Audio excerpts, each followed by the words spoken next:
contente aujourd'hui de voir la participation massive des femmes. Parce qu'il faut le rappeler, YEH, c'est un projet d'inclusion économique des femmes. On n'exclut pas les hommes, mais c'est un projet qui est sensible aux genres. C'est important de le rappeler parce qu'on cible 70% de femmes, 70% de jeunes femmes et de jeunes femmes en situation de handicap. Je pense qu'il y a eu une première intervention sur la phase pilote du projet YEH qui a été posée, une question qui a été posée par la dame. Alors, sur ce projet, il n'y a pas eu de phase pilote. Par contre, à Guédiawaye, le siège du consortium Jeunesse Sénégal, on avait lancé un projet qui était un peu similaire à YEH, soutenu par l'Union européenne. Donc, c'était ça, c'était en fait, c'est comme une sorte de phase pilote, mais c'était pas le projet YEH en réalité. Donc, YEH, c'est un projet de 4 ans, comme l'a rappelé mon collègue tout à l'heure, qui a démarré en 2024 et qui va prendre fin en 2028. On a des indicateurs sur ce projet fixés par la Fondation Mastercard, mais à date, il y a des chiffres qu'on a pu capitaliser quand même, parce que la mise en œuvre concrète a démarré au mois de mai. Et entre mai et août, on a pu sensibiliser dans les 5 régions d'intervention plus de 3000 personnes, des jeunes femmes et des jeunes hommes, et des personnes en situation de handicap. C'est important de le rappeler toujours. On a pu sensibiliser plus de 3000 personnes. On a également créé des emplois indirects, 166 emplois indirects. Parce que la finalité de ce projet, c'est la création d'emplois. La création de 18 000 emplois dignes et épanouissants, dignes et valorisants. C'est les emplois directs et indirects. Je pense que j'ai répondu j'espère que j'ai répondu à votre question. En ce qui concerne l'accès au marché, alors l'accès au marché, on est conscient que ça constitue un défi majeur en ce qui concerne tout ce qui est entrepreneuriat agricole dans les métiers de l'agriculture et les secteurs adjacents, à savoir l'élevage, la pêche, etc. Mais on ne peut pas tout couvrir. On ne peut pas tout couvrir.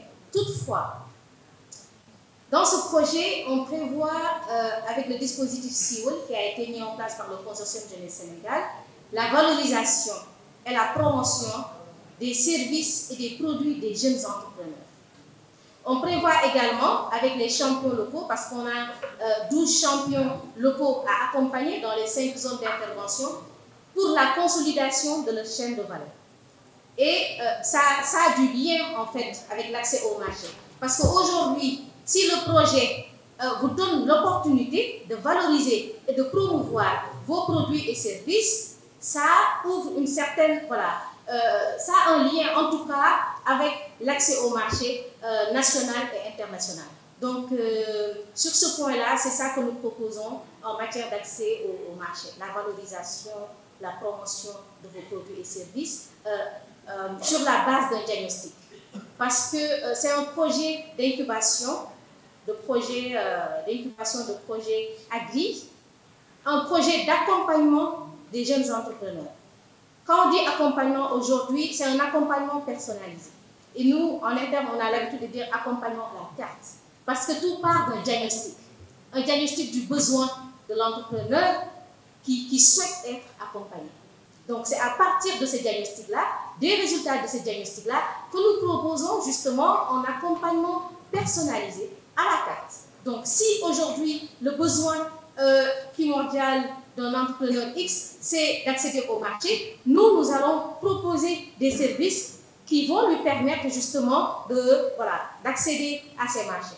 On n'exclut personne sur ce projet, même si je tiens à rappeler qu'on cible 70% de femmes, de personnes en situation de handicap. Les hommes ne sont pas exclus. Tout le monde a sa place sur ce projet. Par contre, on a des cibles spécifiques. C'est les jeunes entrepreneurs. Après, si on a des artistes qui sont polyvalents, qui sont artistes, mais en même temps entrepreneurs, agri, why not? On ne ferme la porte à personne. Si vous, artistes, vous entreprenez dans le secteur de l'agriculture et les secteurs adjacents, vous êtes toujours les bienvenus. Déjà, il y a le critère de l'âge. Très important. On a 2 cibles sur ce projet. Une première cible composée de jeunes entrepreneurs, dont 70% de femmes, de personnes en situation de handicap, âgées de 15 à 35 ans. Donc ça, c'est la cible 1. C'est les jeunes entrepreneurs qui sont accompagnés à travers le parcours entrepreneur. On a différents parcours sur ce projet. Le parcours SEO, qui concerne la sensibilisation, l'information, l'orientation, avec des outils bien ciblés, des actions bien ciblées qui répondent aux besoins des jeunes entrepreneurs. On a une deuxième cible qui s'appelle champions et champions locaux et championnes locales. Donc cette cible-là, on est parti vraiment sur des personnes qui ont un certain niveau de maturité, âgées de 18 à 45 ans. Voilà. Et l'idée ici, c'est vraiment de consolider leur chaîne de valeur. Ils seront accompagnés, mais aussi ils seront des sortes de mentors pour les jeunes entrepreneurs, pour pouvoir justement les intégrer dans leurs initiatives agricoles afin de renforcer la création d'emplois. Donc, un des critères, c'est l'âge. Il faut ici que la personne puisse résider dans les zones d'intervention. Parce qu'on n'intervient pas dans tout le territoire sénégalais. On a des zones bien spécifiques, à savoir Dakar, Thiès, Kaolack, Saint-Louis et Ziguinchor. Voilà, donc c'est l'un des critères que je peux citer. Je peux laisser mon collègue approfondir avec les critères parce que c'est lui qui est en charge du parcours SEO et il est lead de ce parcours et c'est le directeur de Congrès qui nous fournit des outils très innovants, très innovants, j'insiste là-dessus. C'est ça justement la valeur ajoutée du projet YE. On est vraiment dans l'innovation en termes d'approche. C'est-à-dire qu'aujourd'hui, YE vous permet d'accéder à des outils spécifiques qu'on a co-construits ensemble avec les communautés, mais avec les bénéficiaires pour répondre à des besoins réels. Voilà. Donc, je passe la parole à M. Babacar Birane. Il y a d'autres programmes que la Fondation Mastercard accompagne également. Et ces programmes, ce pont-là, il existe pour, entre autres, vous connecter avec ces programmes-là. Donc, comme on n'a pas eu l'occasion de vous parler de ce programme, on va encore vous en parler, mais entre autres programmes, il s'agit de programmes tels que le programme Force M, que certains d'entre vous ici connaissez déjà. Donc, c'est un programme, vous pouvez vous dire que c'est un programme destiné au numérique, mais en réalité, quand tu es dans le domaine de l'agriculture, le numérique ne fait que te permettre de gagner en compétitivité, ne fait que te permettre de renforcer ton accès au marché, entre autres. Il y a un programme qui s'appelle WICAP, donc qui est spécialisé dans la chaîne de valeur de l'anacarde, qui n'est pas seulement dans le... Quand on dit anacarde, vous pensez à quelle zone du Sénégal? Casamance. N'est-ce pas, c'est uniquement en Casamance qu'on fait de l'anacarde? Ah non. Ah, c'est bien, c'était une question piège. On le fait ailleurs aussi, à Sokol, etc., etc. Mais tu peux être également un ou une jeune à Dakar ou à Thiès et également bénéficier de ce programme parce qu'il y a d'autres aspects connexes à ces chaînes de valeur. Si vous êtes dans la transformation, dans la commercialisation, dans la communication, vous pouvez également accéder à ce type de programme. Il y a un programme qui s'appelle Rizao, donc qui est dans le riz, principalement au nord du Sénégal. Il y a un autre programme qui s'appelle Méritejou Wassou. Donc c'est un programme qui cible la chaîne de valeur du lait, donc qui intervient principalement dans le nord du Sénégal, mais qui intervient également dans l'ouest, donc autour de Sangara, où une usine de la laiterie du berger, qui est une des parties prenantes de ce programme, va se mettre en place. Et un autre programme qui s'appelle BIS, donc qui est aujourd'hui géré par l'ADER, Et je termine avec un autre programme, et c'est la raison pour laquelle je vous parle de ça. Et ça revient un peu à la question sur l'accès au marché. Donc c'est le programme E4Y, donc E4Y.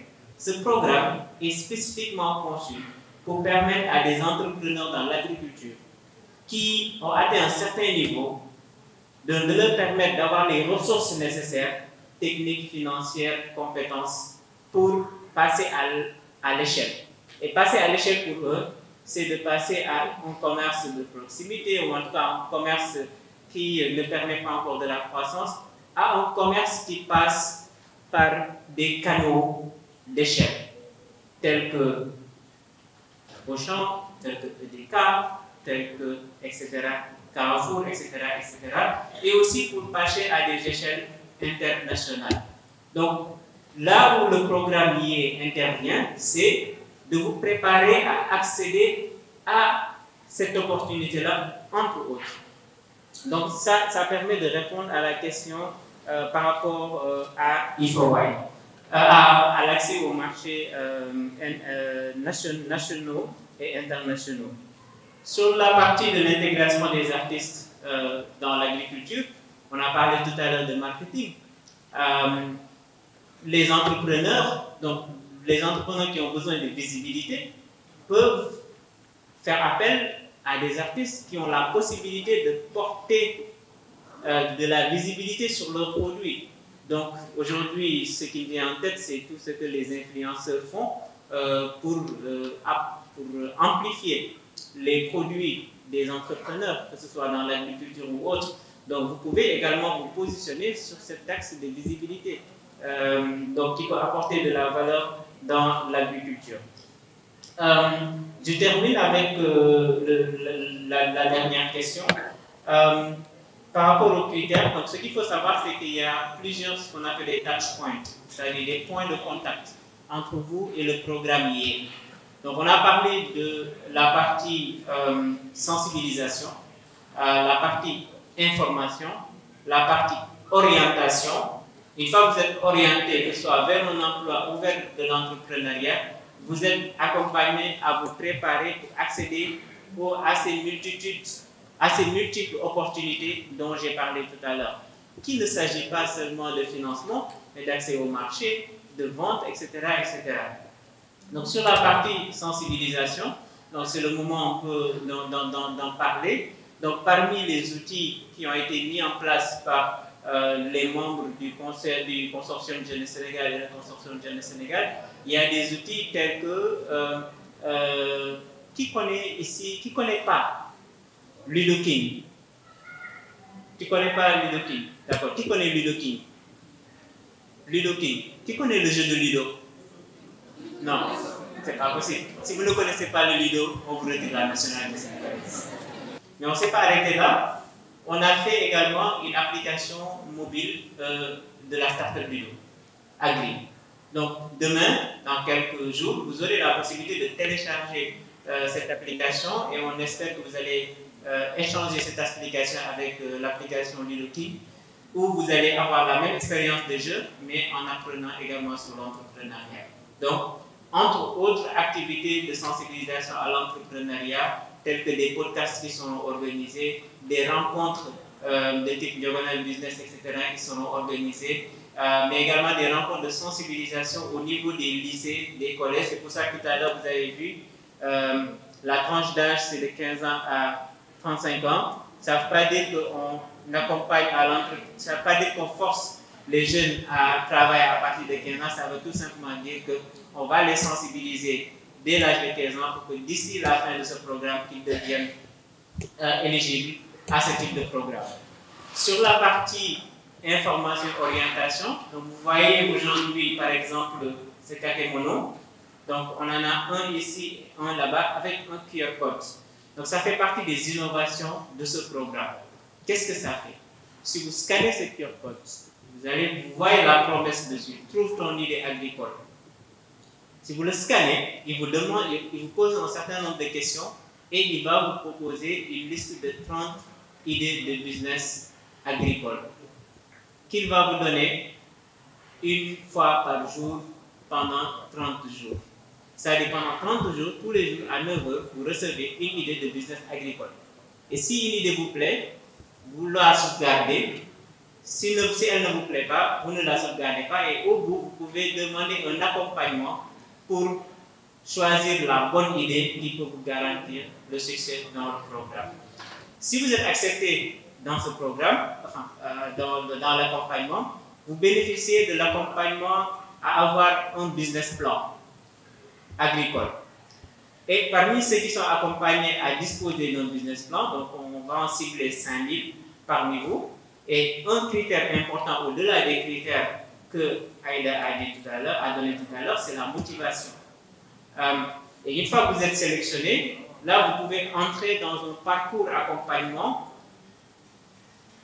personnalisé qui vous permet de cocher les cases qui vous permettront d'accéder à d'autres opportunités dans l'écosystème, dont les opportunités qui sont offertes par l'intervention de la Fondation Mastercard, ainsi de suite, ainsi de suite. Donc ça, ce sont les différents touchpoints, en tout cas les points de contact que vous pouvez avoir avec le programmier. Les premiers points de contact ne demandent pas forcément des critères, on va dire, éliminatoires. Il faut juste avoir la motivation et avoir l'intention, même si vous n'y réussissez pas pour l'instant, de mener une activité agricole dans les régions qu'on a citées et dans les périmètres environnant ces régions-là. Donc voilà un peu ce que je voulais apporter en complément à ce que Aïda nous a partagé.